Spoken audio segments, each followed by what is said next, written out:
នៅក្នុងដៃរបស់ខ្ញុំនេះគឺ Phoenix 8គេហៅថាពណ៌17 Pro Max គឺជាពណ៌ដែលពេញនិយមហើយនៅដៃខ្ញុំពាក់នេះក៏ Phoenix 8ដូចគ្នាតែខ្ញុំប្រើពណ៌ខ្មៅអ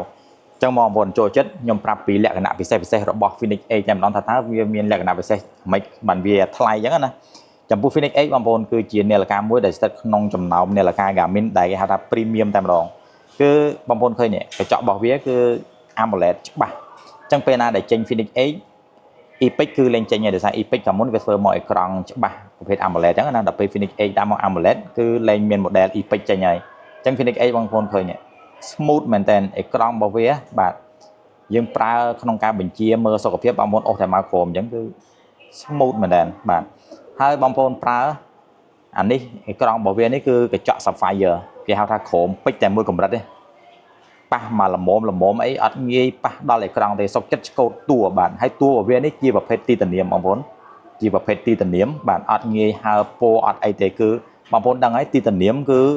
ជាវត្ថុធាតុដើមដែលថ្លៃប្រើសិតតែជាមួយនាឡិកាថ្លៃបាទហើយនេះខាងក្រោមនេះក៏ទីតានីមបាទហើយអានេះគឺ stainless steel បាទហើយពណ៌នេះគឺវា highlight ពណ៌ជាមួយខ្សែហ្នឹងពាក់ទៅគឺស៊ីគ្នាតែម្ដងអានេះគេថាពណ៌ដែលពេញនិយមបងប្អូនពណ៌17 Pro Max ដែលត្រូវប៉ាន់ហ្នឹងតែម្ដងអញ្ចឹងសម្រាប់ Phoenix 8បងប្អូនមុខងារសំខាន់របស់វាគឺវាមានច្រើនយើងអាចប្រើប្រាស់ផែនទីក៏បានបាទហើយលក្ខណៈពិសេសរបស់វាហ្នឹងគឺវាមានមុខងារ voice note ហ្នឹងមានន័យថាយើងអាចប្រើប្រាស់ក្នុងការថតសំឡេងបងប្អូនចង់បញ្ចូលប្រជុំចង់ថតសំឡេងចង់អីចឹងណាបាទនេះអូខេនេះអូខេហើយវាមាន speaker អាច call ចេញចូលបាននេះ speaker របស់វាខាងក្រោមនេះយើងអាចធ្វើការ call ចេញចូលបានពេលដែលយើងជិះម៉ូតូឬក៏ជិះឡានអញ្ចឹងណាទូរស័ព្ទក្នុងកប៉ៅនិយាយទៅគេទេមកតាម Messenger ក៏បានតាម Telegram ក៏បានតាម WhatsApp ក៏បានតាមលេខក៏បានគឺយើងអាចទទួលបានទាំងអស់បាទចង់គេទេចូលតាមណាក៏ដោយវាមិនមែនកំណត់ថាតើតែគេទេចូលតាមលេខបានយើងលើកបានទេហើយយើងអាចបើចង់ទេទៅគេយើងអាចចុច3លេខ call ទៅគេក៏បានឬក៏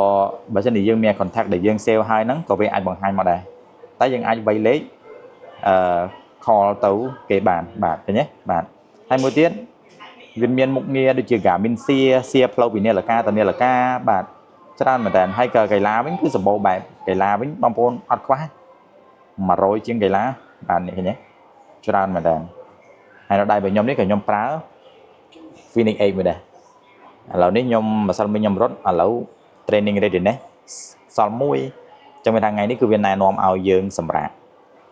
អូខេចឹងបើសិនបងប្អូនចង់បាននាឡិកាដែល premium ធន់គ្រប់ស្ថានភាពខ្ញុំណែនាំ Phoenix 8នេះហើយរដូវកាលនេះគឺពិសេសទិញហើយបងប្អូនបានសិលឹកឆ្នោតផ្សងសំណាងទៀតអាចនឹងទិញ Phoenix 8ឈ្នះ Phoenix 8មួយទៀតអូខេបាយបាយ